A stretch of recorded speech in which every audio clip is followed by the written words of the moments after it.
ایک روٹی والے کا واقعہ میں نے آپ کو سنانا ہے، اور یہ بڑے ہی مشہور و معروف بزرگ سے منسوب واقعہ ہے۔ حضرت ابو بردہ رضی اللہ تعالیٰ عنہ راوی ہیں کہ حضرت ابو موسیٰ اشعری رضی اللہ تعالیٰ عنہ کی جب وفات کا وقت قریب آیا تو انہوں نے اپنے بیٹوں سے کہا کہ اے بیٹو، روٹی والے کو یاد رکھنا۔ پھر یہ واقعہ خود ہی بیان کیا کہ وہ روٹی والا کون تھا۔ آپ نے کہا کہ ایک شخص تھا جس نے 70 سال اللہ کی عبادت کی، بڑی عبادت کی، مگر 70 سال بعد جب وہ باہر آیا تو شیطان نے اس کو بہکایا اور وہ ایک عورت کے فتنے میں مبتلا ہو گیا۔ 7 دن اور 7 راتیں وہ اس عورت کے ساتھ رہا، غلط کام ہو گئے۔ اب اس کو پھر شرمندگی ہوئی کہ یہ میں نے کیا کیا، 70 سال عبادت کی اور یہ 7 دن اور 7 راتیں میں نے گناہ میں گزار دی۔ بڑا شرمندہ، بڑا نادم، قدم قدم پر سجدے کرتا جاتا، توبہ کرتا جاتا۔ اب چلتے چلتے چلتے ایک مسافر خانے میں پہنچا تو وہاں 12 مسکین لوگ پڑے ہوئے تھے، لیٹے ہوئے تھے۔ اس نے بھی جگہ بنائی اور ان کے درمیان جا کر خود بھی گر کر سو گئے۔ اب رات میں ایک شخص آیا جو ان کو کھانا دیا کرتا تھا، روٹی دیا کرتا تھا۔ ایک ایک کر کے 12 روٹیاں لے کر آیا تھا، اس کو پتا تھا یہاں 12 مسکین رہتے ہیں۔ ایک ایک کر کے سب کو روٹی دینے لگا۔ وہ شخص جو یہاں آ کر اچانک بیچ میں آ کر لیٹا تھا، اس کو بھی وہ مسکین سمجھا اور اس کو بھی روٹی دے دی۔ لیکن ظاہر ہے کہ اگر ترتیب سے روٹی دیتے دیتے آگے آئے تو آخری نمبر والے کو روٹی نہ ملی، کیونکہ یہ تو 13 ہو چکے تھے۔ تو بانٹنے والے سے اس مسکین نے کہا کہ تم نے آج مجھے روٹی کیوں نہیں دی؟ اس نے کہا میں نے تو سب کو ایک ایک روٹی دی، کسی کو 2 نہیں دی۔ کہا تم مجھے روٹی نہیں دے رہے ہو۔ بہرحال وہ ناراض ہو گیا کہ ٹھیک ہے، پھر تم اگر یہ سمجھتے ہو کہ میں بددیانتی کر رہا ہوں تو میں تمہیں کچھ بھی نہیں دوں گا۔ یہ کہہ کر وہ شخص تو چلا گیا، مگر وہ مسکین بیچارہ بھوکا رہ گیا۔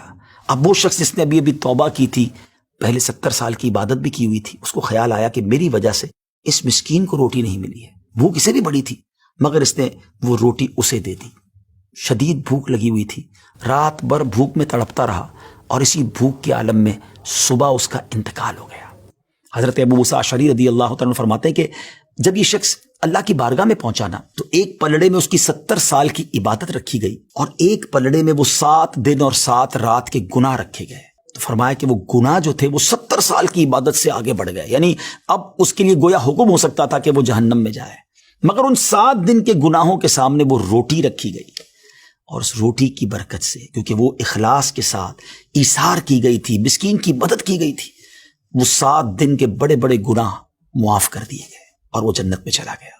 پھر آپ نے اپنے بچوں سے کہا بیٹا روٹی والے کو یاد رکھنا۔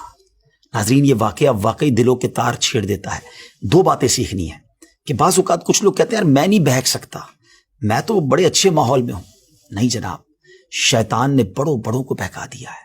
ہمیں اپنی صحبتیں اچھی کرنی ہوں گی، اللہ کریم سے شیطان کے مقابلے میں پناہ مانگنی ہوگی، اور اپنے آپ سے ڈرتے رہنا ہوگا کہ نہیں میں بھی گناہوں میں مبتلا ہو سکتا ہوں، مجھ سے بھی کوئی بڑا گناہ کہیں نہ ہو جائے۔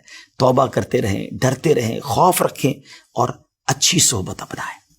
اور دوسری بات، صدقہ جو ہے نا وہ گناہوں کو مٹا دیتا ہے۔ صدقہ اللہ کی بارگاہ میں بڑا پسندیدہ ہے۔ غریبوں کی مدد کرنا یہ اللہ کو بڑا پسند ہے۔ ہمیں بھی چاہیے کہ وقتاً فوقتاً اپنے غریب پڑوسیوں، غریب رشتہ داروں، غریب مسلمانوں کی مدد کرتے رہیں۔ اور دعوت اسلامی کا شعبہ FGRF سبحان اللہ دکھیارے مسلمانوں کی شاندار انداز میں مدد کرتا ہے۔ سیلاب زدگان کی مدد کتنے بڑے پیمانے پر کی گئی، اور یہ سارا سال ہی اب کچھ نہ کچھ سلسلہ رہتا ہے، تو آپ بھی FGRF کا ساتھ دیجیے، دکھیارے مسلمانوں کی مدد کیجیے۔ اللہ آپ کے رزق حلال میں برکت عطا فرمائے اور ہم سب کے گناہوں کو معاف فرمائے۔